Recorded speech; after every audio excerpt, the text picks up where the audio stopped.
Behavior of sound in enclosed space. Shape, dimensions, construction, and contents of any room will determine how sound is transmitted, reflected and absorbed. The way in which sound behaves in an enclosed space depends on the following factors. 1. Sound is absorbed in the air, also appreciable to reflected sound. 2. Sound is reflected at the wall surface. 3. Sound is absorbed from the wall surface or its surface finished. 4. Sound is conducted by the wall to other part of the surface. 5. Sound is emitted by the resonance of the wall in both directions. 6. Sound is interreflected between bounding surface setting at reverberation. 7. Resonance of the enclosed volume of air by direct cross-reflection.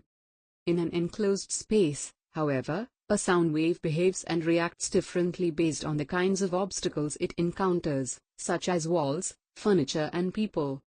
A sound wave can bounce off an obstacle, move around it or change directions as it passes from one to the next. Here are some of the most common factors of sound wave behaviors in indoor spaces. Absorption, reflection, transmission, diffraction, diffusion, refraction. Absorption. Absorption occurs when a sound wave is absorbed by the object or material it encounters. A sound wave that is absorbed transforms into heat energy inside the object or material absorbing it. How much energy gets absorbed or continues to travel onward depends on the thickness and nature of the material. Too little absorption causes sound to reflect. Reflection. Reflection happens when a sound wave hits an object or surface, such as a wall, and reflects or bounces back. Reflection is most pronounced in rooms with smooth and hard materials like marble or glass. Reflection can result in sound amplification, echoes or reverberation. Too much reflection can make a room feel loud and irritating. Transmission. It takes place when a sound wave transfers from one material or medium to another, and then continues to travel out through the other side. How much transmission occurs depends on how well the acoustical impedances of the two materials match. Transmission becomes problematic when a sound originating from one room travels through the wall to be heard by the people next door. Diffraction. It is when a sound wave either bends around the edge of the object it encounters, or passes through a narrow opening, such as a doorway, and then spreads out. Diffraction can lead to privacy issues and disruptions, especially in shared, mixed-use spaces. It's the reason why someone speaking in a room with an open door can be heard by the people sitting outside. Diffusion. It typically occurs when the texture and hardness of the object or material is similar to the sound's wavelength. Exactly how the sound diffuses depends on the nature of the surface texture. Basic principles of room acoustics. The acoustics of the room as a discipline involves studying and analyzing direct and reflected sound. Appropriate acoustics are essential in all spaces where the sound is transmitted to the listener, which includes both speech and music. The room acoustics design criteria are ideally set according to the intended use of the room. For example, it is advisable to use more absorbent surfaces in music studios than in offices or living rooms, in which we are not primarily focused on achieving the best musical experience. Of course, it is possible to create a suitable acoustic solution for both speech and music in the same space, but this is often achieved with some compromise. For direct reflections, the angle of incidence is equal to the angle of reflection, so the sound waves thus reflected usually occur on relatively smooth surfaces, on walls. However, when a sound wave strikes a rugged surface, the sound is further reflected in a diffuse manner. In this case, the reflection is fragmented into many reflections of lower intensity, which are scattered at a wide angle and create a uniform sound field in which we achieve the best listening experience. Since the sound waves reflect from all the suitable surfaces of the room, mostly walls, we use absorbent materials to attenuate some of them to decrease the effect of reflected sound on the sound we can hear. Reflection. The reflection of sound follows the law angle of incidence equals angle of reflection, sometimes called the law of reflection. The incidence wave, reflected wave and normal lay in the same plane. Echoes are produced by the reflections of sound from such surfaces. The reflection is done in two ways: infinite surface, finite surface. Infinity surface. These are the surfaces when the sound waves collides, it makes the source image on the opposite side of the surface. Finite surface. These are the surface of limited dimension, and these surfaces are used in concert halls, where panels are frequently suspended as clouds over the orchestra and hall roofing. Reflective wall panels. They provides both the absorption and reflection necessary to enhance the room acoustics by reflecting and absorbing excessive sound, thereby improving the quality of sound and speech understanding. These panels are manufactured with an MDF core in thickness, standard thickness of 1/2/5. Reflective ceiling panels. Natural reinforcement is achieved by the strategic placement of reflective surfaces. These are treated in areas where sound must be reflected without absorption or conversion of energy. Reflective surfaces/panels should be designed so that the reflective sound should reach the listener than the direct sound. Standard panels are constructed of a 1/2 inch plywood core that is finished with a fiber-reinforced gel coat. These curved panels are ceiling, suspended with attachment points on the steel framing. Typically 8x8 minimum sizes are recommended for broadband sound reflection. Ceiling reflectors, sometimes called clouds, are used to direct sound energy from the stage to the seating areas. Reflective panels or acoustical clouds suspended above the audience chamber will reflect some sound down toward the audience.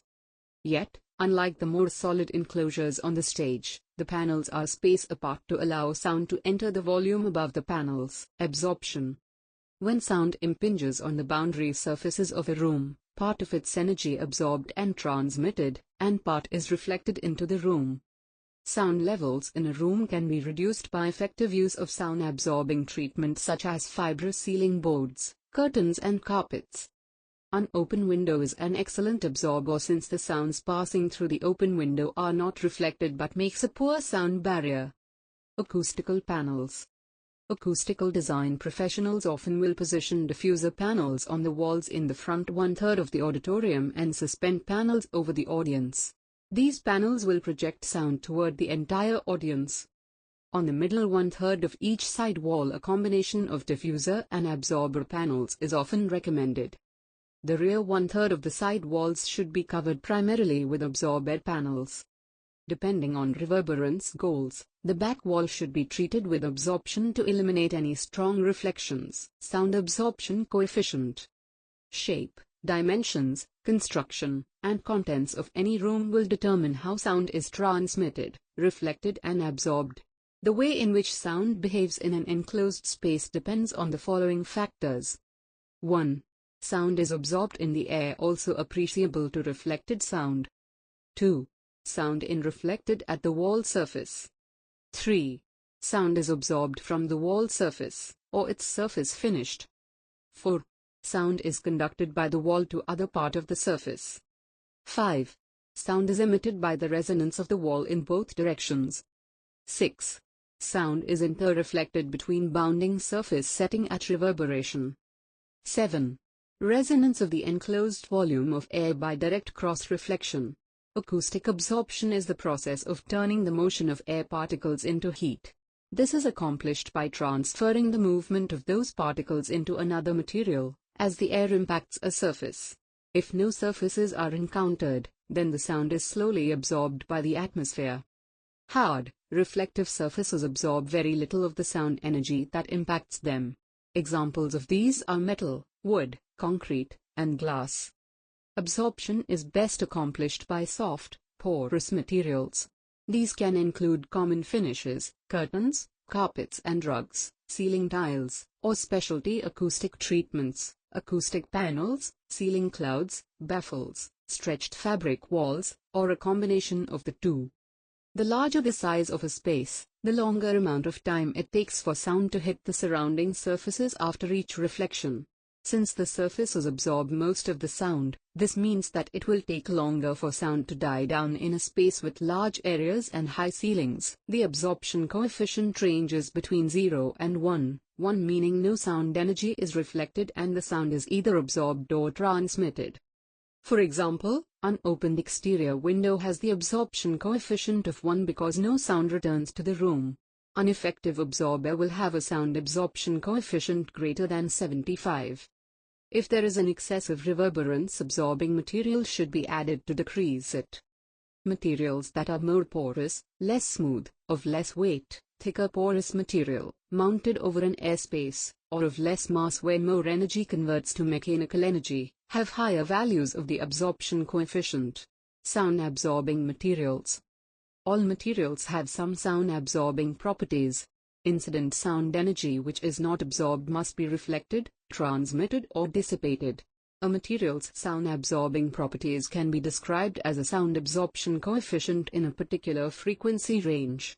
The coefficient can be viewed as a percentage of sound being absorbed, where 1.00 is complete absorption, 100%, and 0.01 is minimal, 1%. There are three basic categories of sound absorbers: porous absorbers, panel absorbers, resonators. A number of sound-absorbing materials exist. Their ability to absorb sound waves is highly dependent on frequency, composition, thickness, and method of mounting. Porous absorbers. Porous absorbers are the most commonly used sound-absorbing materials. Thickness plays an important role in sound absorption by porous materials. Fabric applied directly to a hard, massive substrate such as plaster or gypsum board does not make an efficient sound absorber due to the very thin layer of fiber.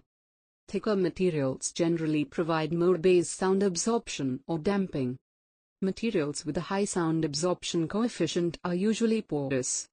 Unlike soundproofing materials, sound-absorbent materials aren't dense, they're permeable. Sound waves penetrate the surface of these materials and flow into the fibrous or cellular structure that it's comprised of. When porous sound absorbers are used, only a small portion of the sound energy is reflected back into the space. Common examples of porous sound absorbers include mineral wool, carpets, fiber boards, insulation blankets, and certain forms of foam plastic. Porous absorbers. Sound absorption by porous absorber is predominantly the indirect conversion of sound energy into thermal energy. Porous sound absorbers correspond to materials where sound propagation takes place in a network of interconnected pores. The amount of absorption that can be achieved is determined by the physical properties of thickness, density, and porosity for most porous materials, and fiber diameter and orientation for fibrous materials. Porous sound absorbers should be placed at location of maximum compression for impinging sound waves. These are effective primarily for high frequencies with short wavelengths. Porous absorbers, such as mineral wool, carpet, draperies, fiberboard or plastic foams, have an open pore structure which reduces reflection sound. Panel absorbers. Panel absorbers are non-rigid, non-porous materials which are placed over an airspace that vibrates in a flexural mode in response to sound pressure exerted by adjacent air molecules.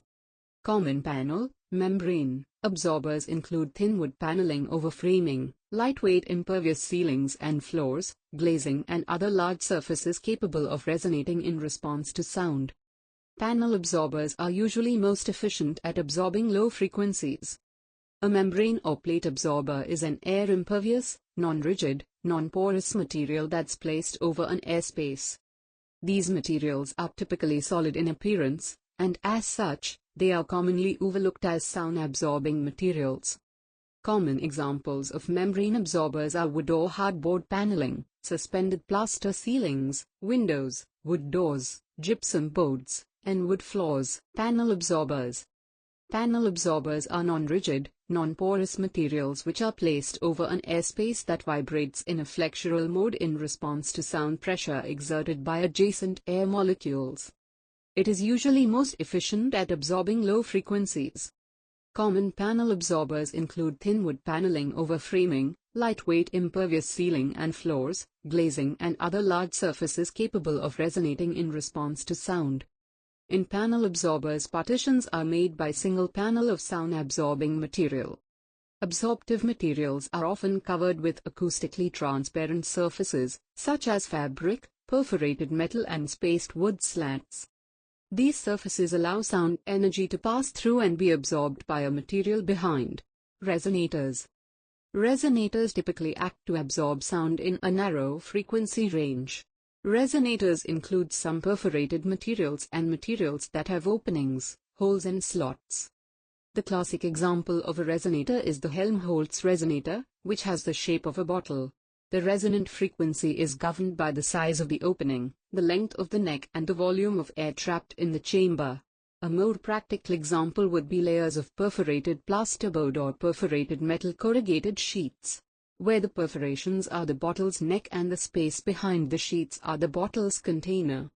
Typically, perforated materials only absorb the mid-frequency range unless special care is taken in designing the facing to be as acoustically transparent as possible.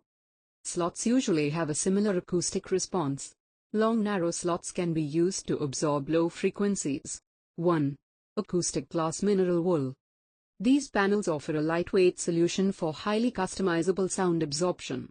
Mineral wool is made from natural rock materials that have been spun into a glassy fibrous structure. Each of the panels offers consistent sound absorption. They can be cut to fit any budget or room size. Benefits include lightweight, easy to install, budget-friendly, customizable and highly versatile, reduces unwanted reverberations, provides energy efficiency in any space, naturally fire-resistant, does not absorb or retain moisture. 2. Acoustic foam. An affordable, easy way to improve sound quality. Acoustic foam is the answer. Acoustic foam is extremely easy to install in any space with a peel and stick backing. It's perfect for dampening sound within a commercial or residential area, and you can use it to help keep sound out. Acoustic foam benefits include: keeps sound out, reduces reverb, improves acoustics, affordable, can also double as wall art. 3. Echo absorber, acoustic cotton. Echo absorber panels and baffles are among our best sound absorbing materials. Made of 80% recycled materials, the natural fiber panels aren't just great at controlling sounds. They're also resistant to mold, mildew and flames, as well as suited to temporary or permanent installations. Acoustic cotton benefits include: cost-effective, meets most building codes, fungi, mold, mildew and flame resistance, environmentally friendly. 4. Acoustic partitions. An acoustic partition offers the ideal sound-absorbing solution when you want to divide a room into smaller spaces and save yourself the time, cost and trouble of remodeling. Freestanding acoustic partitions are lightweight and easy to move around whenever you want to change the layout of a room or turn any space into a quiet, private area. Benefits include: flexibility, absorbs background noise, offers a temporary sound solution, customization options, improves privacy, superior SO. 5. Hanging baffles. Hanging baffles gives sound absorption and takes very little wall space. You can hang baffles from the ceiling to create soundproofing insulation just about anywhere. They capture and redirect sound while blending into the surroundings. Hanging baffles offer the following benefits: excellent soundproofing using out-of-the-way ceiling space, easy to install, made of quality, durable materials, designed to improve sound quality in spaces of all sizes. 6. Other foams. There are a variety of other foams for any application. Expandable foams. Our pourable liquid urethane foam allows you to fill small spaces where sound can escape or enter, helping you enjoy the sound of silence even more. Extruded safety foams. Add safety and close sound escaping gaps by adding foam padding to sharp edges, corners and open spaces with our selection of extruded safety foams. Our packaging and shipping foams are more about keeping precious cargo safe than soundproofing. Diffusion. When a sound wave hits an irregular surface like foam or carpet, the vibration breaks up and travels along many much smaller paths. This divides the energy of the wave, sending it in many different directions, which depletes its energy faster. It is described as the process of spreading or dispersing radiated energy so that it is less direct or coherent. It is a very important consideration in acoustics because it minimizes the coherent reflections that cause problems. It also tends to make an enclosed space sound larger than it is. Sound diffuses. These devices reduce the intensity of sound by scattering it over an expanded area, rather than eliminating the sound reflections as an absorber would. Sound reflectors and diffusers should be constructed from hard-surfaced materials, such as wood, gypsum board, or acrylic plastic. Thickness: 1 inch and 2 inches, standard. 4 inches, laminated. Typical sizes: ceiling tiles, 2x2 or 2x4, nominal. Wall panels, up to 4x10.